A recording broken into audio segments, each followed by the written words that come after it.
अस्सलाम वालेकुम, welcome to techy idea. आज की इस वीडियो में मैं आपको सिंधी ट्रेडिशनल डिश जिसे हम सयल मच्छी कहते हैं वो बनाना सिखाऊंगी। बहुत ही यूनिक रेसिपी है, बहुत ही मज़ेदार ये बनती है। ना तो ये सालन होता है और ना ही ये फ्राई होती है, स्टीम करके हम इस फ़िश को प्रिपेयर करते हैं। सिंपल सी है, थोड़ा सा लेंदी प्रोसीजर है, इसलिए वन बाय वन मैं आपको सारा प्रोसीजर सिखाऊंगी। इंग्रेडिएंट्स में हम ले रहे हैं 1.5 किलो मछली। कोई भी मछली यूज़ कर लें आप यहाँ पे, चाहें तो आप बल्ला मछली यूज़ कर लें। मैं यहाँ पे राहू यूज़ कर रही हूँ। कोशिश कीजिएगा कि दरिया के पानी की मछली यूज़ करें, उसका टेस्ट बहुत अच्छा आता है। मछली को साफ़ करने का तरीका आपको मेरे चैनल पे मिल जाएगा, नीचे डिस्क्रिप्शन में मैं उसकी लिंक भी दे दूँगी। और जो इंग्रेडिएंट्स हमें ग्रेवी बनाने के लिए चाहिए होंगे वो मैं आपको दिखाती हूँ। इंग्रेडिएंट्स अलग अलग नोट कीजिएगा, ये ग्रेवी के इंग्रेडिएंट्स हैं। 2 मैंने बड़े साइज़ के प्याज ले लिए हैं, उनको स्लाइस कर लिया है। उसके बाद जी हम यहाँ पे यूज़ करेंगे 2 मीडियम साइज़ के टमाटर। इनको मैंने चॉप कर लिया है, इनकी खाल नहीं उतारी है, जस्ट मैंने इनको छोटा छोटा सा चॉप कर लिया है। उसके बाद मैं यहाँ पे बीफ यूज़ कर रही हूँ 2।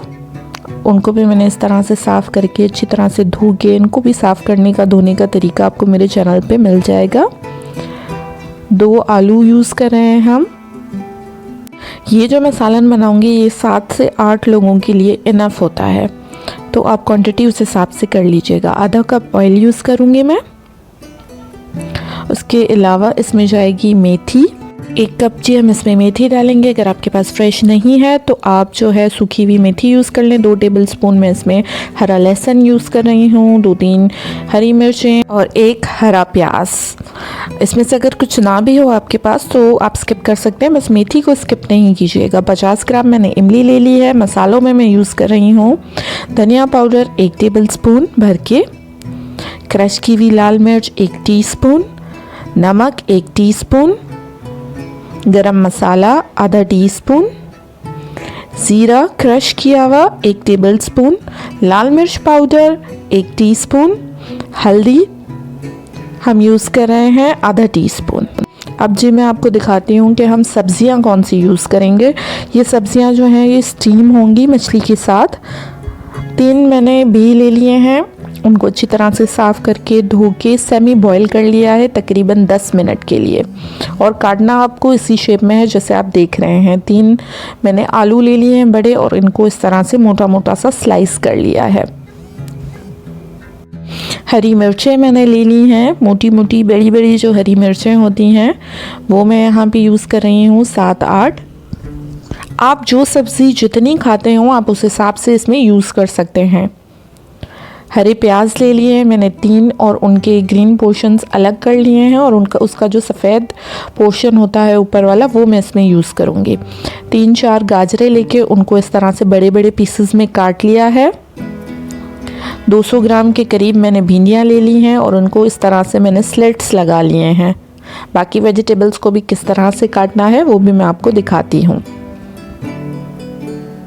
अगर आप इसमें बैंगन डालना चाहें, टिंडे डालना चाहें तो आप यूज़ कर सकते हैं। अब मसाला बनाने का जो इंग्रेडिएंट्स हैं वो ये हैं। ये बहुत ही अच्छा मसाला बनता है।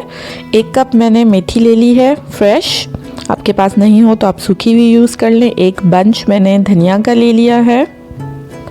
उसके अलावा मैंने हरा लहसुन ले लिया है, 7 से 8 जो है मेरे पास पीसेस थे, उसको अच्छी तरह से धो के काट लिया है। 3 से 4 मैंने हरी मिर्चें ले ली हैं।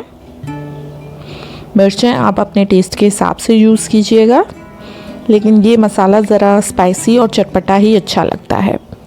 लहसुन ले लिए हैं तकरीबन जो है 10 से 12 जवे।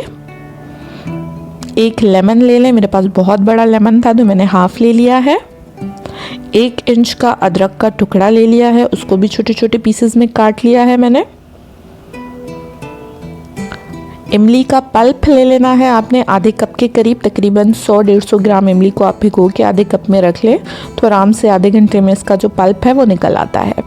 मसाले आप देखें, सॉल्ट 1 टेबलस्पून लिया है हमने, नमक। इसके बाद हम इसमें यूज़ करेंगे हल्दी, 1 टीस्पून हल्दी का, 2 टेबलस्पून भर के इसमें जाएगा चाट मसाला। उसके बाद मैं इसमें यूज़ कर रही हूँ सूखा हुआ अनारदाना पाउडर,